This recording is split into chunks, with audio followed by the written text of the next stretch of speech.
Halo teman-temanku semuanya, dimanapun kalian berada.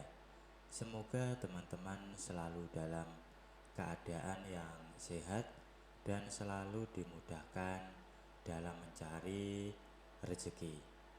Berjumpa kembali bersama channel Ruang Imajinasi, channel yang berisikan tentang konten cerita romantis yang diberi latar belakang berupa video pemandangan alam.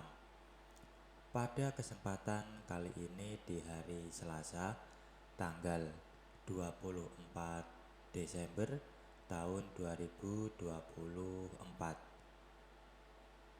Untuk kali ini saya memutuskan untuk melanjutkan kisahnya si Asep ya teman-teman, yang saat ini sudah sampai di episode ke-43. Karena tadi siang saya sempat melakukan atau mengadakan polling ya di kolom komunitas, dan banyak yang meminta agar cerita Asep diteruskan. Maka dari itu saya memutuskan untuk melanjutkan kisah kali ini. Dan untuk kisah di part 43 kali ini bermula sewaktu Asep bertemu dengan ibu kandungnya ya teman-teman, yang sudah lama tidak berjumpa.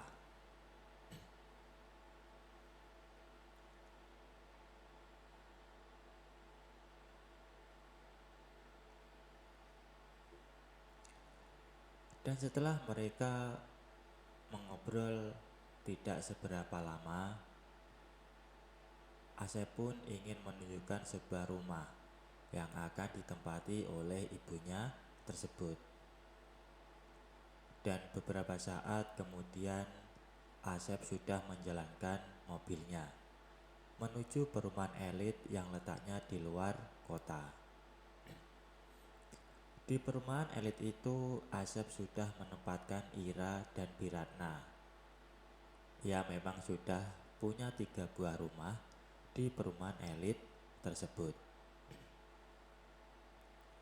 Tapi rumah yang akan ia berikan kepada ibunya adalah rumah yang jauh lebih besar dan lebih megah daripada rumah yang sudah ia berikan kepada Ira. Perabotannya pun serba mahal dan model-model terbaru. Rumah untuk ibunya itu berbeda klaster dengan rumah Ira. Jadi mereka takkan berjumpa karena letaknya berjauhan. Lagi pula di perumahan elit itu orang-orangnya individualis semua. Dengan tetangga pun tidak saling mengenal. Tentu saja ibunya terkagum-kagum setelah berada di dalam rumah itu. Rumah yang punya kamar tidur 3 di lantai bawah dan di lantai atas.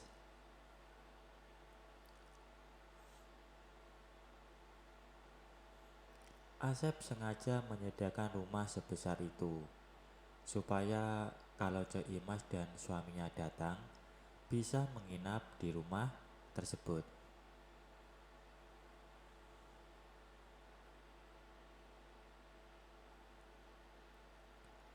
Lalu ibunya pun naik tangga menuju lantai atas. Di situ pun ibunya geleng-geleng kepala sambil berdecak kagum. Dan Asep pun memberitahu ibunya bahwa besok akan ada pembantu untuk meladeni ibunya sehari-hari. Jadi ibunya disuruh tidak usah takut, karena mulai besok ada yang menemani ibunya tersebut.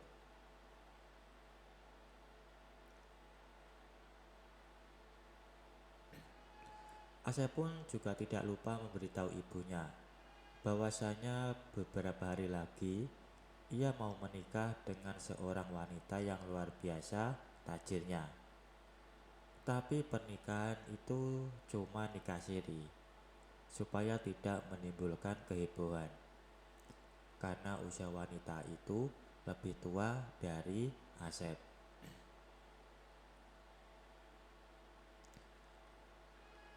Ibunya pun menyuruh Asep untuk menikah resmi saja, karena nikah siri merugikan pihak calon mempelai wanita.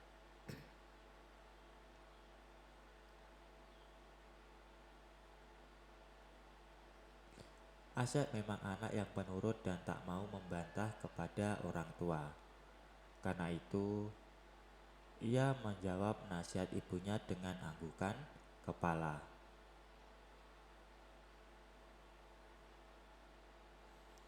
Dan sebelum akad nikah itu, ibunya disuruh beli pakaian yang bagus-bagus. Dan uangnya akan ditransfer Asep ke rekening tabungan ibunya.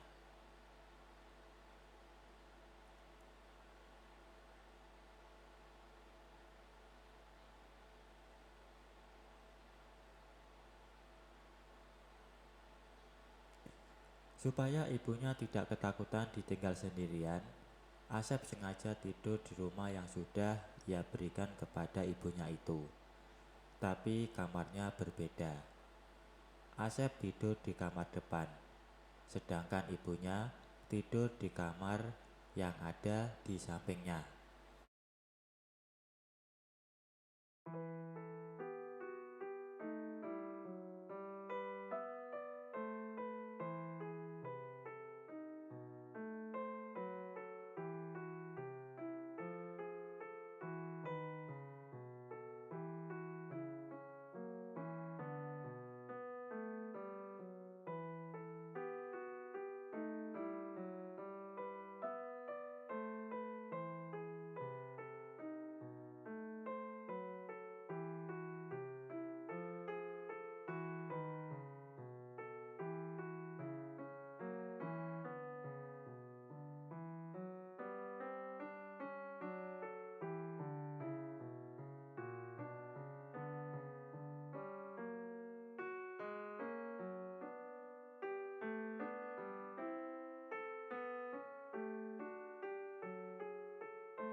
Dan keesokan paginya pembantu yang sudah dipesan itu datang.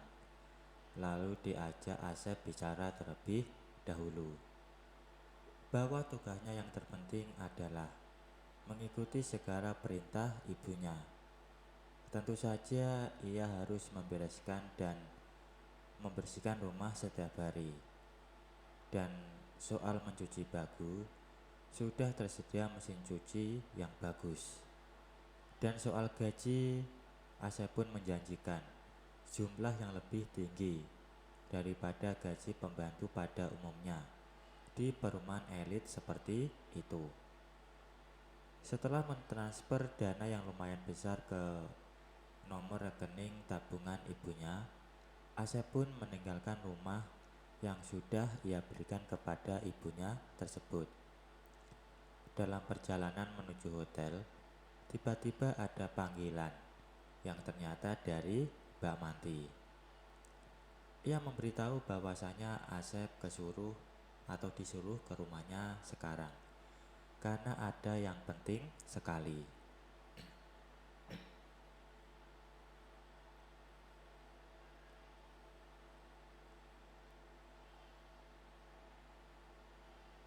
Dan Asep pun juga menyampaikan bahwasanya ia sudah bicara dengan ibunya tentang masalah pernikahan tersebut. Dan pernikahan itu tidak boleh dilakukan secara siri. Pernikahannya boleh saja secara diam-diam dan hanya mengundang keluarga dekat saja. Tapi mereka harus punya buku nikah.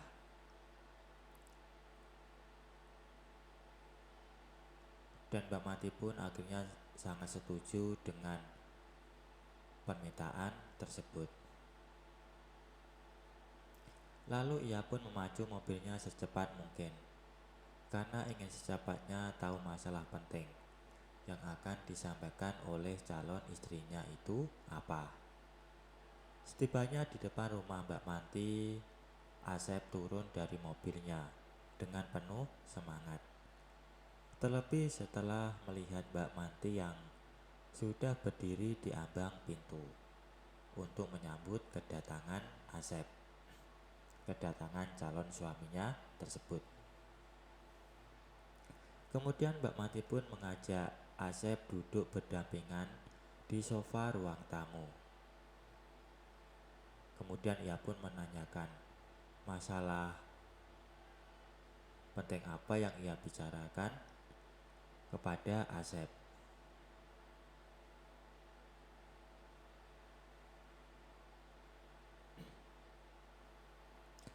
Kemudian Mbak Mati pun menjelaskan masalah penting itu. Ia menjelaskan bahwasanya ia punya kakak yang biasa ia panggil Mbak Ayu. Ia sudah 7 tahun menjadi istri seorang pengusaha yang usianya jauh lebih tua. Tapi sampai saat ini belum punya momongan juga. Kemudian Mbak Mati pun menghela nafas lalu melanjutkan pembicaraan bahwasanya mbaknya itu sudah memeriksakan diri ke dokter, tapi ternyata dia normal. Yang jadi masalah adalah suaminya tersebut.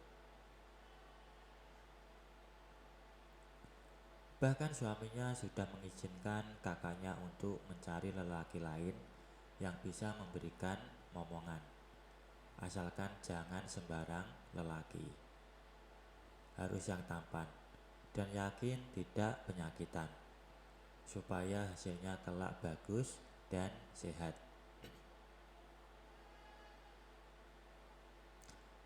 Dan Mbak Mati pun juga ingin minta tolong kepada Asep untuk mewujudkan keinginan kakaknya tersebut. Meski awalnya Asep agak kaget dengan permintaan itu,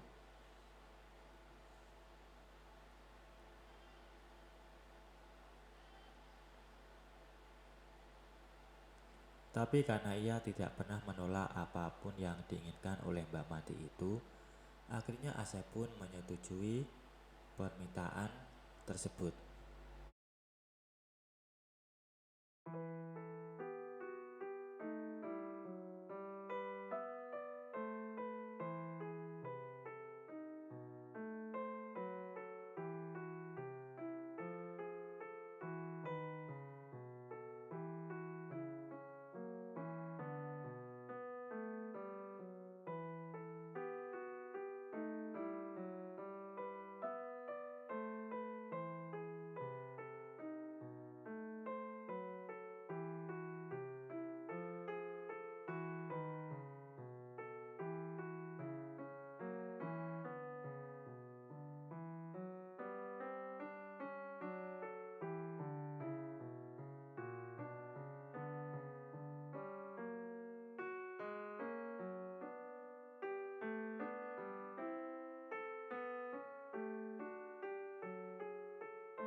Malam itu Asep memutuskan untuk menginap di rumah Mbak Manti. Dan keesokan paginya Asep mengajak Mbak Manti ke kotanya. Asep akan memperlihatkan rumah yang ia beli dari Mbak Masitoh dan sudah direnovasi menjadi rumah megah dan besar itu. Tapi Asep merahasiakannya dulu kepada Mbak Manti. Dan setelah tiba di rumah besar itu dan sangat megah, barulah ia berkata yang sesungguhnya.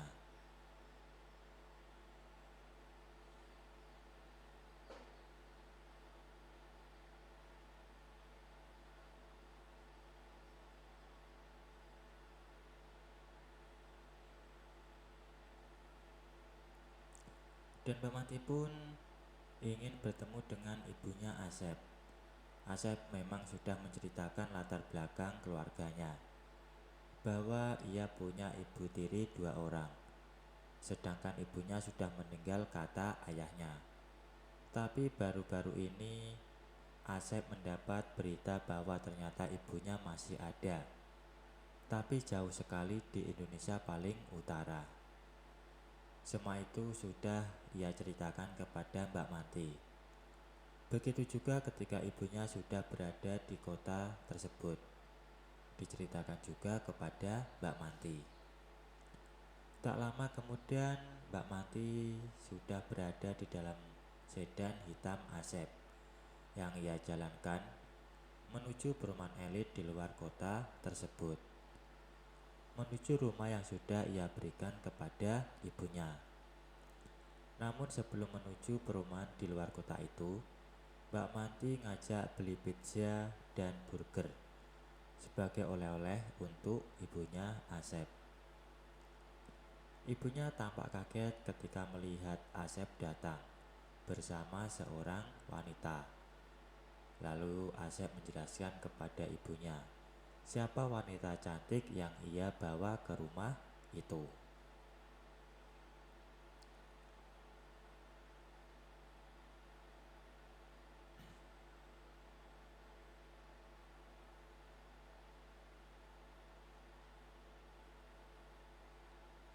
Dan ibunya sangat senang mau memiliki mantu seperti Mbak Manti, karena ia terlihat sangat cantik sekali.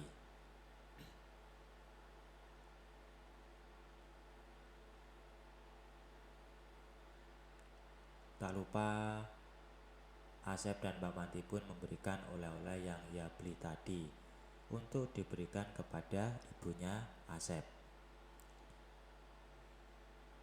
Dan tak lupa mereka pun mengobrol-ngobrol sebentar. Dan ibunya pun juga memberi nasihat kepada Asep bersama Mbak Manti supaya cinta mereka abadi sampai tua renta nanti. Dan Asep dan Mbak Manti pun menyahut secara serempak. Baik teman-teman, mungkin untuk cuplikan ceritanya cukup sampai di sini ya. Kalau ada salah pengucapan maupun penulisan, saya minta maaf yang sebesar-besarnya. Semoga teman-teman dapat terhibur dengan cerita yang kali ini saya sajikan, dan nantikan kelanjutan ceritanya hanya di lain kesempatan. Saya ucapkan